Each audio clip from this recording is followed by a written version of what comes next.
Hello बच्चों, let's read the question. The question is a matter based question. List 1 और list 2 हमें दी गई हैं, दोनों को हमें मैच करना है। Let's read about the question.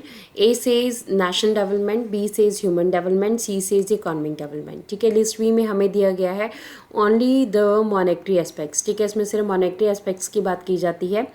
Number 2 कह रहा है कि comprehensive term including standard of people, increase in per capita income, social amenities etcetera. ठीक है, कॉम्प्रीहेंसिव टर्म एक बहुत बड़ी टर्म जिसमें लोगों का जो है स्टैंडर्ड ऑफ लिविंग आता है, पर कैपिटा इनकम को कैसे इंक्रीज़ किया जाए वो आता है, सोशल अमेनिटीज सोशल ज़रूरतें आती हैं। थर्ड हमें कह रहा है monetary and non monetary aspects दोनों काउंट किए जाते हैं। 4 ऑप्शंस दिए गए हैं, इनमें से राइट आंसर हमें फाइंड आउट करना है। Let's read about the answer.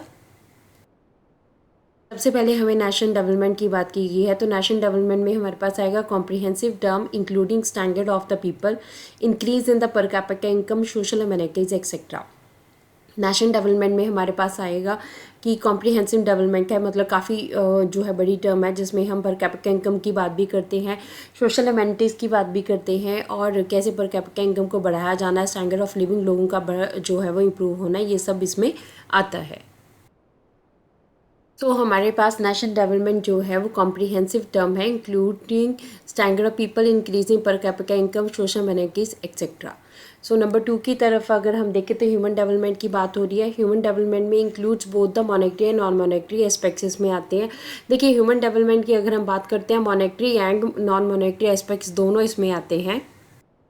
देखिए, मॉनेटरी टर्म की अगर हम बात करते हैं, मॉनेटरी में इनकम से रिलेटेड मैटर आ जाते हैं। नॉन मॉनेटरी में हमारे पास इनकम से रिलेटेड और जो इश्यूज़ हैं, जैसे कि हमारे पास आ जाता है सिक्योरिटी, आ जाता है सेफ इन्वायरमेंट, आ जाता है तो जो सही इन्वायरमेंट है वो हमारे पास आ जाता है। तो ये नॉन मॉनेटरी एस्पेक्ट्स में आते हैं। तो ह्यूमन डेवलपमेंट जो है उसका आंसर थर्ड आ रहा है। थर्ड, अगर हम इकोनॉमिक डेवलपमेंट की बात करते हैं तो it includes only the monetary aspects. ठीक है, इकोनॉमिक डेवलपमेंट में सिर्फ मॉनेटरी एस्पेक्ट्स की ही बात की जाती है। तो इट मीन्स हमारे पास आंसर्स जो हैं वो मिल गए हैं। राइट आंसर हमारे पास ऑप्शन सी है। Option C is the right answer of this question.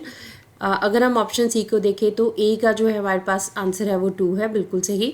B का 3 है, बिल्कुल सही। एंड सी का 1 है, दिस इज़ ऑल्सो ट्रू। सो सी जो है this is the right answer of this question. Hopes you understood the question as well as the answer. Thank you.